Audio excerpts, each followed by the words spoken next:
मैं अक्सर कहता आया हूँ कि हमारा ब्रह्मांड इतना ज्यादा बड़ा है कि यहाँ इंसानों के अलावा कोई दूसरी प्रजाति ना रहती हो, ऐसा हो ही नहीं सकता।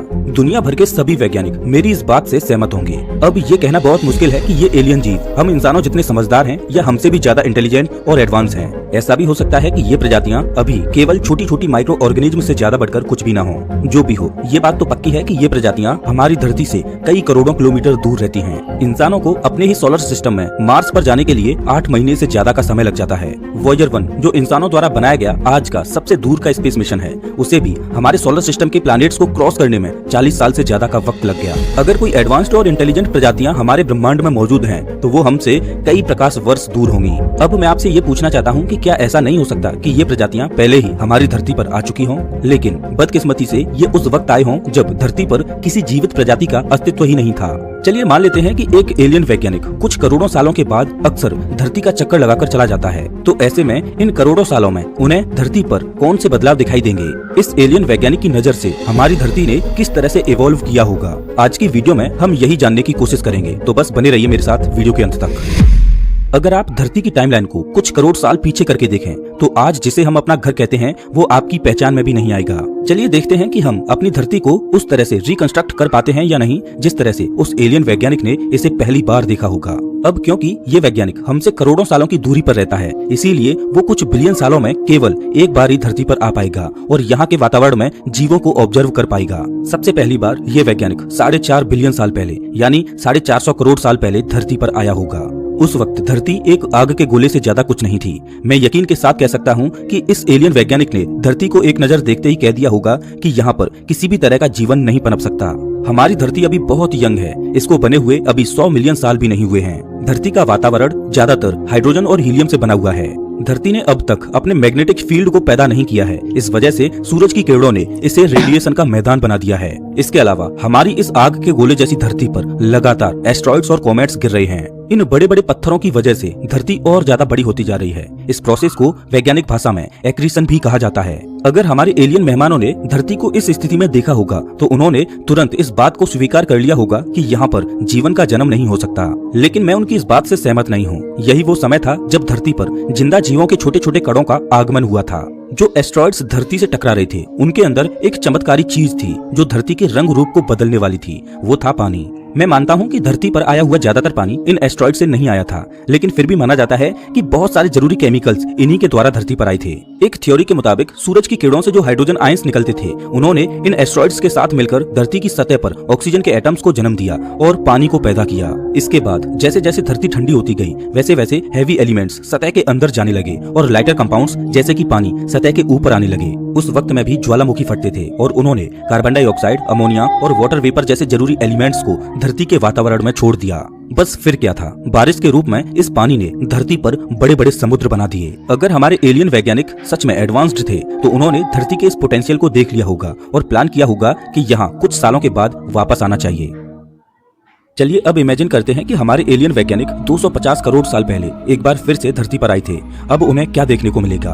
उनकी पिछली विजिट से करीब 200 करोड़ साल से भी ज्यादा का समय बीत चुका है और एक बड़े आग के गोले की जगह उन्हें देखने को मिलता है ऑरेंज कलर का एक खूबसूरत प्लैनेट। धरती ने अपने अंदर क्रस्ट और मैग्नेटिक फील्ड को पैदा कर लिया है। वातावरण में मीथेन नाम का केमिकल आ गया है, जिसकी वजह से धरती ऑरेंज कलर की दिखाई दे रही है। जिस तरह से आज शनि ग्रह का चंद्रमा टाइटन दिखाई देता है, 250 करोड़ साल पहले हमारी धरती भी बिल्कुल वैसी ही दिखाई देती थी। धरती पर बड़े बड़े पानी से भरे हुए समुद्र आ गए हैं, जो लगातार हो रही बारिश की वजह से पैदा हुए हैं। जब इन एलियन वैज्ञानिकों ने धरती की सतह से आकाश की तरफ देखा, तो उन्हें हमारा बड़ा सा चंद्रमा दिखाई दिया, जो उस वक्त बहुत करीब हुआ करता था। अगर इस धरती पर मौजूद ब्लू ग्रीन पानी का सैंपल हमारे एलियन वैज्ञानिक लेते हैं, तो उन्हें दिखाई देगा कि साइनोबैक्टीरिया नाम के जीवों ने पानी को अपना घर बना लिया है और धरती पर जीवन की शुरुआत हो चुकी है। इन बैक्टीरियाज ने धरती पर दूसरी जिंदा चीजों को पैदा करने में बहुत बड़ा रोल प्ले किया है। इन्होंने वातावरण में ऑक्सीजन को भारी मात्रा में छोड़ा था, जिससे धरती पर ओजोन लेयर बन सकी और सूरज की तेज विनाशकारी किरणों से हमें राहत मिली। बिना किसी दूसरे जीवों की रोक टोक के साइनोबैक्टीरिया ने धरती को अपना घर बना लिया था।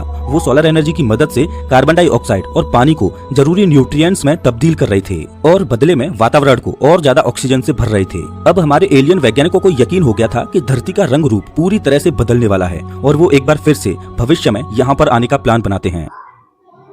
एक बार फिर से उम्मीद लेकर ये एलियन वैज्ञानिक 65 करोड़ साल पहले धरती पर आते हैं और उन्हें जो दिखाई देता है उस पर उन्हें यकीन ही नहीं होता। 190 करोड़ सालों में धरती पूरी तरह से बदल गई है। ये ग्रह अपने क्रायोजेनियन पीरियड में जा चुका है। इस वक्त को वैज्ञानिक स्नोबॉल अर्थ भी कहते हैं। इन मॉडल्स के मुताबिक हमारी धरती पूरी तरह से जम गई है। धरती की पूरी सतह और समुद्र का आधा पानी बर्फ में तब्दील हो चुका है। आज जितना टेम्परेचर अंटार्कटिका में देखने को मिलता है उतना ही टेम्परेचर 190 करोड़ साल पहले पूरी धरती पर हुआ करता था। वैज्ञानिक पूरे यकीन के साथ तो नहीं कह सकते कि अचानक टेम्परेचर में इतना बड़ा बदलाव कैसे आया, लेकिन कुछ मेजर थ्योरीज का कहना है कि ज्वालामुखी के फटने की वजह से बहुत सारी ऐश वातावरण में जमा हो गई। इस वजह से ग्रीन हाउस गैसेज की मात्रा कम हो गई और धरती का टेम्परेचर कम होने लगा। बेशक और भी बहुत सारे फैक्टर्स थे जिस वजह से ग्लोबली धरती पर इतना बड़ा प्रभाव पड़ा था। चौंकाने वाली बात तो ये है कि इतनी सारी बर्फ के नीचे एक बहुत बड़ा सुपर कॉन्टिनेंट छुपा हुआ है। इसे हमने पेनोसिया नाम दिया है। बदकिस्मती से बर्फ की वजह से हमारे एलियन वैज्ञानिकों को ये सुपर कॉन्टिनेंट बिल्कुल भी दिखाई नहीं दिया होगा। इस पीरियड में समुद्र और जमीन में फर्क बता पाना नामुमकिन था। हमारे एलियन वैज्ञानिक इस सफेद चादर पर लैंड करते हैं और सोचते हैं कि एक वक्त था जब यही सतह आग के गोले के रूप में धधक रही थी। पहले तो उन्हें लगता है कि शायद इस बेदर्द वातावरण ने धरती पर पल रहे जिंदा जीवों को नष्ट कर दिया होगा, लेकिन ऐसा बिल्कुल भी नहीं होता। साइनोबैक्टीरिया समुद्र के बिल्कुल अंदर हाइड्रोथर्मल वेंट्स के पास अभी भी जिंदा है। इसके साथ ही नए जीवों ने भी धरती पर पनपना शुरू कर दिया है। रेड एल्गाई नाम के जीव समुद्र की गहराइयों में पैदा हो चुके हैं। अभी भी इस धरती पर कॉम्प्लेक्स और एक से ज्यादा सेल्स वाली लाइफ फॉर्म पैदा नहीं हुई है, लेकिन जिस तरह से जिंदगी ने इतने कड़े वातावरण में भी जीना सीख लिया, ये उसके रेजिलियंस को दिखाता है। अब तक लगभग 3 बार ये एलियन मेहमान हमारी धरती पर आ चुके हैं और इनमें से बहुतों ने तो ये सवाल जरूर किया होगा कि आखिर क्यों वो बार बार इस अजीब से प्लानिट पर आ रहे हैं जहाँ पहले तेज गर्मी होती है और फिर तेज ठंड। लेकिन जो उनमें सबसे बुद्धिमान वैज्ञानिक है वो जानता है कि धरती पर अभी और भी बहुत से बड़े बड़े बदलाव होने वाले हैं और इसीलिए वो एक बार फिर से यहाँ आने का दृढ़ निश्चय करते हैं। 36 करोड़ साल पहले एक बार फिर से ये परग्रही वैज्ञानिक धरती पर आते हैं और एक बार फिर से वो इसे देखकर चौंक जाते हैं। प्लैनेट पर मौजूद ज्यादातर बर्फ पिघल चुकी है और वातावरण भी कई हद तक गर्म हो चुका है। वैज्ञानिकों की माने तो इस वक्त में समुद्र का टेम्परेचर करीब 30 डिग्री सेल्सियस से 21 डिग्री सेल्सियस के बीच था। इस पीरियड को डिवोनियन पीरियड कहा जाता है। धरती पर पेड़ पौधे पैदा होने लगे हैं और इस वजह से वातावरण का CO2 लेवल भी कम हो रहा है। 65 करोड़ साल पहले का जो सुपर कॉन्टिनेंट था वो टूटकर अलग अलग कॉन्टिनेंट्स में बदल चुका है, लेकिन सबसे बड़ा बदलाव धरती पर मौजूद जिंदा जीवों में आ गया है। समुद्र पूरी तरह से कॉम्प्लेक्स लाइफ फॉर्म से भर गया है। ट्राइलोबाइट्स, ब्रेचियोपोड्स और मछलियां तक यहाँ पैदा हो चुकी हैं। इनमें से सबसे खतरनाक जीव है डंक्लियोस्टियस, जो करीब 10 मीटर लंबी मछली है। अगर आप इन मछलियों को आज देखते हो तो आपको आज के मॉडर्न ग्रेट व्हाइट शार्क की याद आ जाती है। पिछली बार हमारे एलियन वैज्ञानिक धरती पर पूरी मेहनत से अलग अलग लाइफ फॉर्म्स को खोज रहे थे, लेकिन इस बार यहाँ इतने सारे और इतने खतरनाक जीव आ गए हैं कि उन्हें इन लाइफ फॉर्म से बचकर रहना होगा। ये समय पेड़ पौधों के लिए सबसे बड़ा समय था। उस वक्त कोई भी बड़ा हर्बीवोरस जानवर एग्जिस्ट नहीं करता था, इसीलिए प्लांट लाइफ बिना किसी रोक टोक के तेजी से बढ़ रही थी। कुछ पानी में रहने वाले जीवों ने अपने शरीर को इवॉल्व करना शुरू कर दिया है और पैरों की मदद से जमीन पर चलने भी लगे हैं। अब जैसे जैसे हमारे एलियन वैज्ञानिक धरती को छोड़कर जा रहे होते हैं तो उन्हें एक चीज तो समझ आ जाती है। एक प्लैनेट अपने पूरे जीवन काल में बहुत सारे बदलावों से होकर गुजरता है। कहाँ पहले धरती एक बड़ा सा आग का गोला हुआ करती थी, फिर वो सफेद चादर से बर्फ में ढक गई और आज इतने इवोल्यूशन के बाद एक ब्लू प्लैनेट में तब्दील हो गई है। इन एलियन वैज्ञानिकों के जाने के बाद भी बहुत सारे बदलाव आने वाले हैं। एक मास एक्सटिंक्शन आएगा जो मरीन लाइफ को पूरी तरह से डिस्ट्रॉय कर देगा। जमीन पर रहने वाले जीवों को वातावरण के मुताबिक अपने आप को एक बार फिर से इवॉल्व करना होगा। वातावरण एक बार फिर से ठंडा होकर गर्म हो जाएगा और इस बीच कॉम्प्लेक्स लाइफ फॉर्म्स लगातार इवॉल्व होते रहेंगे। नई स्पीसीज में एम्फीबियंस के साथ कुछ बड़े रेप्टाइल्स भी पैदा होंगे जिन्हें हम डायनासोर्स के नाम से भी जानते हैं। अब मुझे नहीं पता कि ये एलियन वैज्ञानिक दोबारा कब धरती पर आएंगे, लेकिन मैं इतना यकीन के साथ कह सकता हूँ कि इस बार हम इंसान उन्हें सबसे ज्यादा चौंकाने वाले हैं।